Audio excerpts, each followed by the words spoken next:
तो कक्षा 9 के मेरे प्यारे विद्यार्थियों, बहुत बहुत स्वागत है आप लोगों का आज के इस नए वीडियो में। प्यारे विद्यार्थियों, एक लंबे अंतराल के बाद हम लोग फिर से रूबरू हो रहे हैं एक दूसरे से। फिर से हम लोग वीडियो बनाने के कार्य को प्रारंभ कर रहे हैं और उसका ज़्यादा से ज़्यादा आप लाभ ले सकें, इसके लिए पूरा प्रयास किया जा रहा है।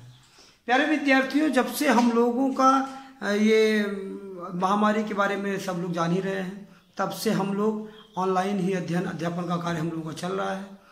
तो पिछले वीडियो में एक नियम होता है, एक विद्यार्थी जीवन का एक नियम होता है कि हमने जो आज अध्ययन किया वो कल हम उसका रिवीजन करेंगे। कल हमने जो अध्ययन किया परसों उसका रिवीजन करके तब उसके आगे का अध्ययन प्रारंभ करेंगे।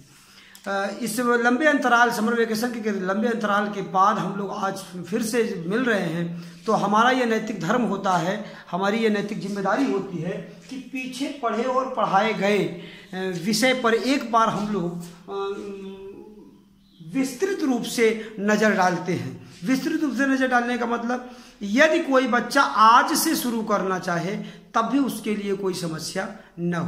प्यारे विद्यार्थियों, आइए हम लोग प्रारंभ करते हैं। इसके पहले एक अति आवश्यक बात आपको बता दें। ऑनलाइन आप वीडियो देख रहे हैं, इस बात का भरोसा दिलाने की आवश्यकता है। इसके लिए नियम ये है कि अभी ये नया नियम अभी से हम लोग इसको लागू कर रहे हैं कि आप जब वीडियो का अवलोकन करेंगे, जब इसको देखेंगे, उसी समय आप अपना नाम और सेक्शन, क्लास तो आपको लिखने की जरूरत नहीं, अंडरस्टूड है कि क्लास 9 के बच्चों के लिए वीडियो है ना, क्लास 9 के बच्चे। हमारे पास आपके नाम की लिस्ट होगी, हम उससे मैच करेंगे किस बच्चे ने देखा किसने नहीं। एज अ अटेंडेंस आप मान सकते हैं इसको, आपका अटेंडेंस होगा पर डे का। So please my dear student, आप जब वीडियो को देखते हैं उसी समय आप अपने मैसेज बॉक्स में वहां जाएंगे और मैसेज बॉक्स में जाकर आप जो है अपना नाम और अपना सेक्शन, क्लास का जो सेक्शन है वो लिखेंगे। क्लास भी लिख देते हैं, कोई दिक्कत नहीं है, लेकिन नहीं भी लिखते हैं तो भी दिक्कत नहीं है, लेकिन सेक्शन जरूर लिखना है और नाम आपको इसको जो है वीडियो के मैसेज बॉक्स में जाइए। तो आइए देखते हैं, हम लोग प्रारंभ करते हैं। आपको मैं याद करा देना चाहता हूं, मेरे चैनल पर आप जाके देख भी सकते हैं कि उस चैनल पर आप क्लास 9 के कौन कौन से वीडियो उपलब्ध हैं। आइए एक बार चर्चा करते हैं। प्यारे विद्यार्थियों, कक्षा 9 विषय हिंदी भाषा, शिक्षण बिंदु आज का क्या है? पुनरावलोकन। क्या है? पुनरावलोकन। यदि हम संधि विच्छेद करें किसका? पुनरावलोकन का। पुनरावलोकन का संधि विच्छेद करो तो होता है पुनः धन अवलोकन। अवलोकन माने अवलोकन करना, देखना या समझना या अध्ययन करना, और पुनः माने फिर से। तो पुनरावलोकन का संधि विच्छेद क्या होगा? पुनः धन अवलोकन बराबर पुनरावलोकन। तो पुनरावलोकन का मतलब है कि जो भी अध्ययन अध्यापन हमारा हो चुका है पीछे के दिनों में, उसे एक बार फिर से उसका अवलोकन हम लोग करेंगे और वृहद अवलोकन करेंगे मेरे प्यारे विद्यार्थियों। एज अ फॉर्मेलिटी, ये नहीं कि हमने रिवीजन कर लिया। रिवीजन का मतलब है कि रिवीजन मीन्स रिवीजन। पुनरावलोकन का मतलब है एक विस्तृत पुनरावलोकन आप करेंगे। और आइए इस कार्य में को मैं आपके और इजी बनाऊं, ऐसी मेरी कोशिश है। मेरे प्यारे विद्यार्थियों, सर्वप्रथम तो हम ये जानना चाहेंगे कि हमने पिछले वीडियो में क्या अध्ययन किया और अब हम कंटिन्यू कहां से होने वाले हैं। आप देख सकते हैं कक्षा 9 के प्यारे विद्यार्थी, विषय हिंदी भाषा, शिक्षण बिंदु पुनरावलोकन में, कि सबसे पहला बिंदु जो हमने वीडियो सेशन जब आपका प्रारंभ हुआ क्लास 9 का हिंदी भाषा का, लैंग्वेज का, तो वहां हमने शुरू किया कहां से? वाक्य भेद अर्थ के आधार पर। वाक्य भेद से आपका वीडियो चला है। वाक्य भेद पर आपके वीडियो आपको उपलब्ध होंगे, 4 से 5 वीडियो आपको मिल जाएंगे। उपसर्ग पर आपको मिलेंगे, उपसर्ग पर भी 3 वीडियो आपको उपलब्ध होगा। प्रत्यय पर 3 वीडियो आपको उपलब्ध होगा। चैनल पर जाकर आप देखेंगे, उसका अवलोकन करेंगे।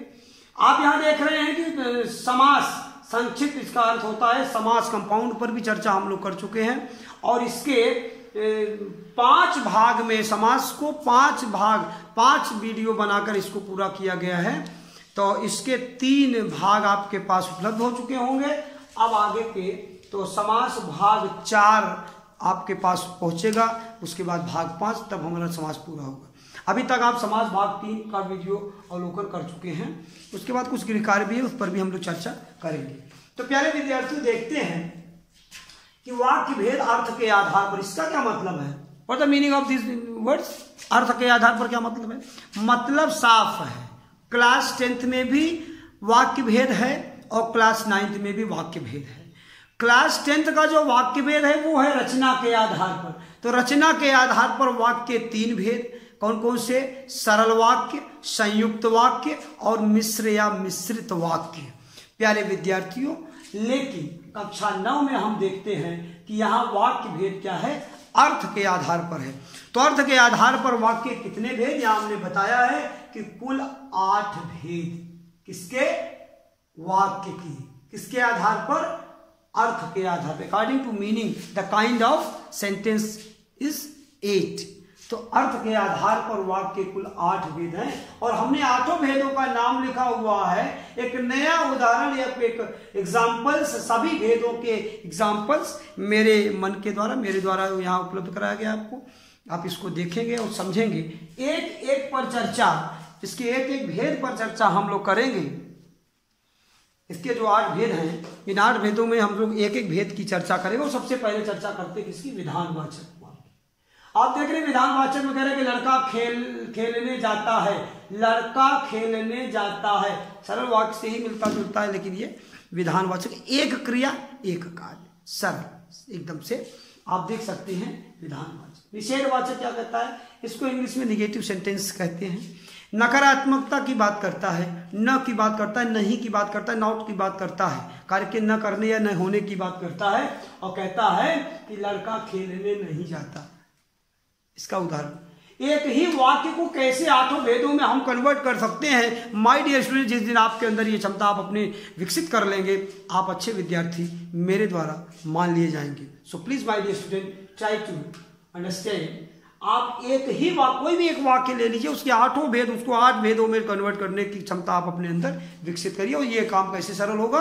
अभ्यास के द्वारा। करत करत अभ्यास ते जड़मति होत सुजान, रसरी यावत जाते सिल पर परत। अरे अगर पतली सी मूछ की रस्सी से पत्थर पर निशान पड़ सकता है तो करते अभ्यास करते करते करते करते आप क्यों नहीं विद्वान बन जाएंगे? आइए देखते हैं। निषेधवाचक, नकारात्मक, लड़का खेलने नहीं जाता है। तो फिर कहते हैं प्रश्नवाचक। अब प्रश्नवाचक क्या करते हैं? इंट्रोगेटिव सेंटेंस होता है। इंट्रोगेटिव सेंटेंस का एक रूल होता है कि the end of interrogative sentence you should make the mark of interrogative. प्रश्नवाचक जो बिंदु होता है, जो प्रश्नवाचक का चिन्ह होता है, उस चिन्ह को लगाना प्रश्नवाचक वाक्य के बाद अति आवश्यक होता है मेरे प्यारे विद्यार्थी। तो प्रश्नवाचक क्या कर रहा है? क्या लड़का खेलने जाता है? क्वेश्चन मार्क है, आप देख सकते हैं। फिर कह रहे हैं आज्ञावाचक। आज्ञावाचक, लड़के खेलने जाओ, लड़के को बोले। लड़के, यहाँ लड़के का मतलब ये नहीं कि बहुवचन के बाद में, किसी लड़के को बोलने के लिए, उसके लिए लड़के कहा गया कि ये लड़के खेलने जाओ, ऑर्डर की बात कर रहे हैं, यहां पर होता है आज्ञावाचक। इच्छावाचक क्या कहते हैं कि मेरी इच्छा है, मैं चाहता हूं, इस तरह के शब्द भी यूज होते हैं। तो आप कह सकते हैं लड़का खेलने जाए, मैं चाहता हूं कि लड़का खेलने जाए, ये आपकी इच्छा हो सकती है, आज्ञा नहीं भी दे सकता। आज्ञा आप देख सकते हैं, मैं आज्ञा और इच्छा को इसीलिए एक पास में रखा हूं, आपको डिफरेंट समझ में आए। कह रहे लड़के खेलने जाओ, हे लड़के खेलने जाओ, क्या कह रहे लड़का खेलने जाए, मैं चाहता हूं कि लड़का खेलने जाए, मेरी इच्छा है कि लड़का खेलने जाए। तो डिफरेंट आप अंतर समझ रहे होंगे इच्छा और आज्ञा में। विस्मयवाचक में क्या कहा? अरे विस्मयादिबोधक का चिन्ह, अरे लड़का खेलने जाता है। फिर कह रहे संदेहवाचक, लड़का खेलने जाता होगा। यहां पर कंफ्यूजन है, यहां पर संदेह है कि कार्य पूरा हुआ है कि नहीं। तो संदेह और संकेत को भी मैंने इच्छा और आज्ञा की तरह ही, जैसे इच्छा और आज्ञा को एक साथ रखा था, इसी तरह संकेत और संदेह को भी साथ में रखा, ताकि संदेह और संकेत के डिफरेंट को आप इजिली, सरलता पूर्वक समझ सकिए। संदेह में कह रहे हैं, संदेह है, डाउट है मन में कार्य होने का। कैसे कि लड़का खेलने जाता होगा, ये डाउट है, ये मन में कंफर्मेशन नहीं मिल रहा है कि लड़का खेलने गया ही होगा। फिर संकेत में क्या, अगर लड़का खेलने जाता तो कुछ भी कह सकते, इसलिए मैंने देश छोड़ दिया कि आप कुछ भी वाक्य बना सकते हैं। अगर लड़का खेलने जाता तो मैच जीत जाता, अगर लड़का खेलने जाता तो स्वस्थ रहता, अगर लड़का खेलने जाता तो अच्छा होता, कुछ भी इसके आगे आप बना सकते हैं। इन शब्दों को आप यूज कर सकते हैं। मेरे प्यारे विद्यार्थियों, आप देख रहे हैं वाक्य भेद अर्थ के आधार पर आप समझ लीजिए वाक्य निर्माण तथा वाक्य परिवर्तन अति आवश्यक होता है। अकॉर्डिंग टू एग्जामिनेशन अगर मैं बात करूं आपसे कि परीक्षा के दृष्टिकोण से या अच्छी कसौटी पर कसने के लिए विद्यार्थी को जानने के लिए उसको आता है कि नहीं, इसके लिए क्या किया जा सकता है। तो यदि एक स्टूडेंट इच्छावाचक को संदेहवाचक में बदलने की क्षमता अपने आप में विकसित कर लेता है, इसका मतलब वो वाक्य भेद को पढ़ चुका है। अगर एक बच्चा एक ही बात को 8 भेदों में कन्वर्ट करने की, विकसित करने की, बदलने की क्षमता अपने में विकसित कर लेता है तो नो डाउट वो अच्छा विद्यार्थी मान लिया जाएगा, हमारे द्वारा भी और सबके द्वारा। ये होती है कसौटी। इन भेदों को आप समझ चुके हैं। इसके लिए आप क्या करेंगे, वीडियो फिर से देखेंगे। किसका? वाक्य भेद का। किसके आधार पर? अर्थ के आधार पर। आप चैनल पर जाइएगा, आप क्लास वीडियो को देखिएगा जो आपको उपलब्ध हो चुके होंगे पेरेंट्स की मोबाइल में, वो भी आप देखेंगे। सो मेरे माय डियर स्टूडेंट, आगे हम लोग क्या देख रहे हैं कि यहाँ पर उपसर्ग की चर्चा हम करते हैं। अगली चर्चा किसकी है? उपसर्ग की। उपसर्ग पर भी वीडियो आपको उपलब्ध हो चुके हैं। मैंने जैसा कि आपसे कहा कि 2 से 3 वीडियो आपको उपसर्ग पर उपलब्ध होंगे। तो उपसर्ग पर चर्चा हम लोग थोड़ी सी चर्चा करते हैं। मेरे प्यारे विद्यार्थियों, आइए उपसर्ग पर चर्चा करते समय देखते हैं तो उपसर्ग पहले तो होता क्या है। उपसर्ग और प्रत्यय दोनों के लिए कन्फर्मेशन आपको बता दें, क्लू बता दे रहे हैं। वीडियो में भी बताया है, these are not a word, these are only a part of word.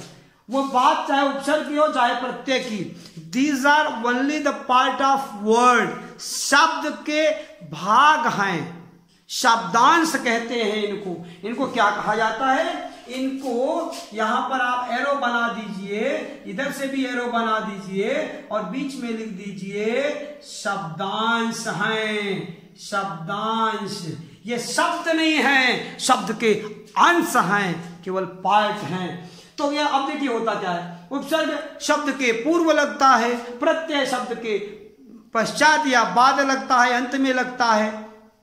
उपसर्ग शब्द के पहले या पूर्व लगता है, आगे लगता है। प्यारे विद्यार्थी, वीडियो देखेंगे तो आपको सारे कंफ्यूजन आपके दूर हो जाएंगे। ये आप देखेंगे, इसमें हमने उपसर्ग में क्या पढ़ाया कि 3 उपसर्ग 3 भेदों की चर्चा हमने आपसे किया है। क्या क्या किया है कि संस्कृत के तत्सम उपसर्ग, इनकी संख्या कितनी है? 22 है। 21 या 23 नहीं है मेरे प्यारे विद्यार्थियों। उपसर्ग जो संस्कृत के उपसर्ग हैं, ये संस्कृत के उपसर्गों की संख्या 22 है। इसका अध्ययन, इस पर वीडियो हम लोग देख चुके होंगे, नहीं देखे उसका पुनरावलोकन करिएगा। तद्भव हिंदी के उपसर्गों को तद्भव उपसर्ग कहते हैं, संस्कृत के उपसर्गों को तत्सम उपसर्ग कहते हैं। और तत्सम तद्भव के डिफरेंट आप समझ ही रहे होंगे कि संस्कृत से सीधे जो शब्द आकर हिंदी में प्रयुक्त हो रहे हैं वो तत्सम है, शुद्ध कह सकते हैं। तब हिंदी में संस्कृत के वे शब्द जिनको उच्चारण की सुविधा के आधार पर, व्याकरणिक सुविधा के आधार पर क्या कर लिया गया है कि उसको बदलाव कर लिया गया है, इसलिए उस पर जो है उसको तद्भव कहते हैं। आगत उपसर्ग की चर्चा हुई है। उर्दू के उपसर्गों को आगत उपसर्ग कहा गया है। इसकी भी चर्चा हमने आपसे किया है। वीडियो में जाकर आप इसका अध्ययन करेंगे। प्यारे विद्यार्थियों, देखते हैं प्रत्यय में क्या। कृत प्रत्यय तद्धित प्रत्यय कहते हैं क्रिया शब्दों के बाद जो शब्दांश लगता है या जो प्रत्यय लगता है, क्रिया शब्दों के पश्चात जो प्रत्यय लगता है वो कृत प्रत्यय कहलाता है। संज्ञा सर्वनाम विशेषण शब्दों के पश्चात जो प्रत्यय लगता है मेरे प्यारे विद्यार्थियों, वो तद्धित प्रत्यय कहलाता है। बच्चों को बड़ा डाउट रहता, साहब कृत प्रत्यय क्या है, तद्धित प्रत्यय क्या है? अरे छोटा सा फार्मूला, एक कैप्सूल आपको दिया ना, क्या दिया कि क्रिया शब्दों के पश्चात जो प्रत्यय प्रयुक्त होते हैं वो कृत प्रत्यय कहलाते हैं, और संज्ञा सर्वनाम विशेषण आदि शब्दों के बाद जो प्रत्यय लगते हैं वो तद्धित प्रत्यय कहलाते हैं। अभी के लिए इतना ही, बाकी चीजें आप वीडियो का अवलोकन करेंगे, आपके सारे कंफ्यूजन दूर हो जाएंगे। मेरे प्यारे विद्यार्थियों, आगे की चर्चा करते हैं। इसकी बाद प्रत्यय के बाद हम समास की चर्चा करते हैं। मेरे प्यारे विद्यार्थियों, समास की चर्चा करने से पूर्व हम आपको बता दें कि समास शब्द का कभी कभी अर्थ पूछ लेता। What the meaning of compound, the not definition. We are not asking the definition of compound, I am asking the meaning of compound. The meaning of compound संक्षिप्त, शॉर्टकट है, संक्षिप्त है। समास का जो अर्थ है वो संक्षिप्त है और किसका संक्षिप्तीकरण होता है? शब्दों का, शब्दों के समूह का संक्षिप्तीकरण होता है। मेरे प्यारे विद्यार्थियों, समास विषय पर 5 वीडियो बनाए जा चुके हैं आपके लिए, जिसमें से 3 वीडियो आपको क्लास वीडियो में उपलब्ध हो चुके हैं। तो वीडियो उसको पड़े हुए हैं चैनल पर, उसको आप देखेंगे। आप समास के भाग 4 से हम लोग आगे बढ़ेंगे। भाग 3 तक हमने क्या किया?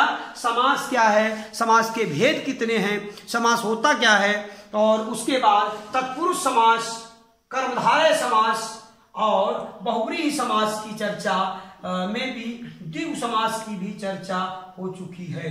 द्वंद्व और अव्ययी भाव आपके बचे हुए हैं उन 2 में। उसके बाद क्या है? एक समास से दूसरे समास में क्या अंतर है, एक समास से दूसरे समास को कैसे कंपेयर किया जा सकता है। जैसे कभी कभी आप देखेंगे एक समास ऐसा है ना, ये जो कर्मधारय समास ये और बहुब्रीहि, कुछ उदाहरण इसके हैं जो एक दूसरे से मिसमैच करते हैं।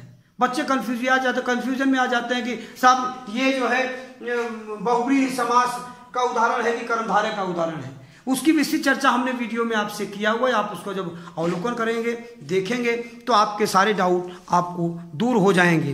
तो मेरे प्यारे विद्यार्थियों, समास पर चर्चा आप यहां पर देख सकते हैं। इसका प्रथम पद अव्यय और प्रधान हो तो अव्ययी भाव है। तत्पुरुष समास जिसका उत्तर पद प्रधान हो वो तत्पुरुष समास है। इसके कारक के आधार पर इसके 6 भेद हैं। कारक के 8 भेद। प्रथम पहले कर्ता कारक और संबोधन कारक को हटा दीजिए तो बीच के जो 6 कारक बचते हैं उसके आधार पर तत्पुरुष समास के 6 उपभेद भी हैं। कर्मधारय समास, कर्मधारय समास की अगर बात करें तो कर्मधारय समास क्या विशेषण और विशेष का संबंध लेकर बनता है। जैसे नील गाय, नीली टोपी, महात्मा, ये सब उदाहरण जो है वो कर्मधारय के हैं। द्विगु में क्या होता है? ये संख्यावाचक काउंटेबल होता है। त्रिवेणी, त्रिरत्न, नवरात्रि, ये सब किसके उदाहरण है? द्विगु के। द्वंद्व में क्या होता है? माता पिता, भाई बहन, रुपया पैसा, धन दौलत, पति पत्नी, राम श्याम। तो ये जो होते हैं जिसके दोनों पद प्रधान होते हैं वो द्वंद्व समास होता है। बहुब्रीहि समास की बात करते हैं, इसका सब्स्टिट्यूट नहीं होता मेरे प्यारे विद्यार्थियों।